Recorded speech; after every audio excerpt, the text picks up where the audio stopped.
Hi, I'm Jason Rink, and I'm the Education Director for the Ohio Freedom Alliance.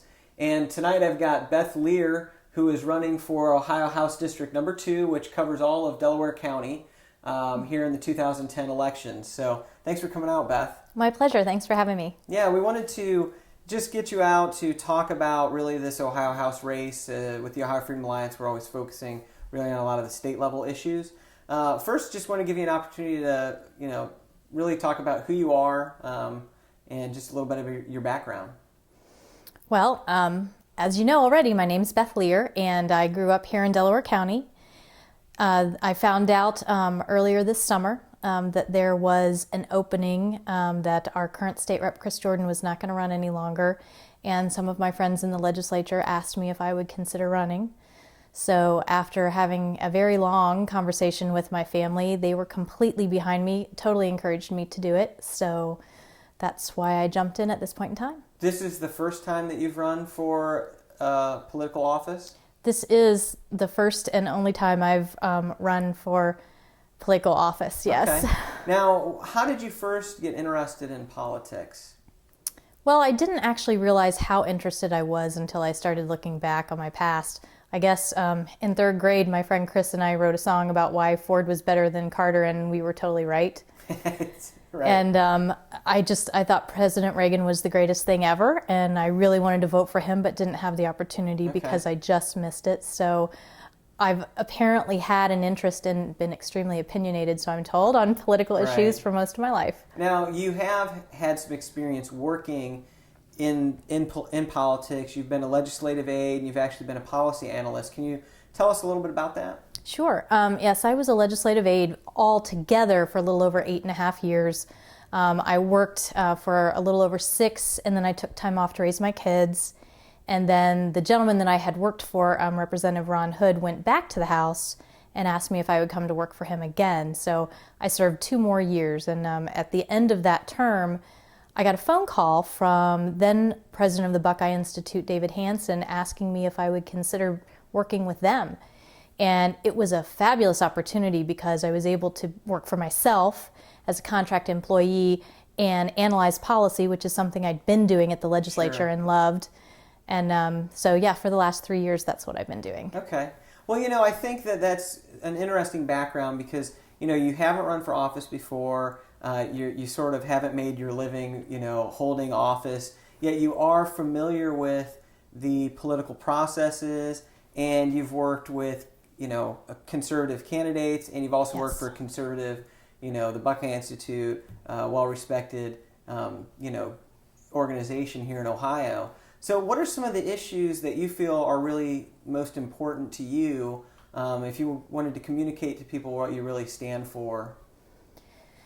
Well, the reason that I was actually interested in running this time around is just because of what's happening to our country. I mean, it seems to me that we're losing our freedoms day by day, and it's really not only at the federal level. I mean, our government here in Ohio has been growing by leaps and bounds for well over a decade, and our economy's showing it. And so the economy, the size of government, and the loss of our freedoms, those are the reasons that I really want to get in at this time, because I think we need someone who can say no. And I don't think no is a bad word when it comes to growing government. We need to say no. Sure. So, you would look at some of the issues on both the federal and the state level and say that for the most part, these are issues that have to do with with government moving beyond their constitutional bounds, with government always seeing the solution as sort of more government to make up for the failures of government, and really just excessive spending. And oh yes. So you would look at your role in this as to sort of be the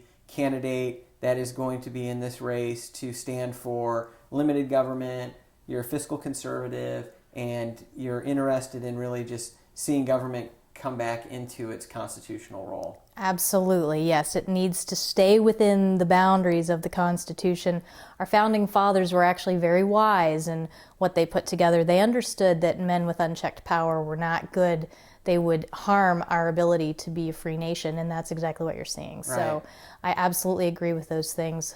And really the state constitution, people are having a renewed interest in the Constitution on a federal level, and yet really the state constitution is still really a mystery to a lot of people. and yet really the state constitution tends to give more freedom and more power really at the state level. It's something that really needs to be defended.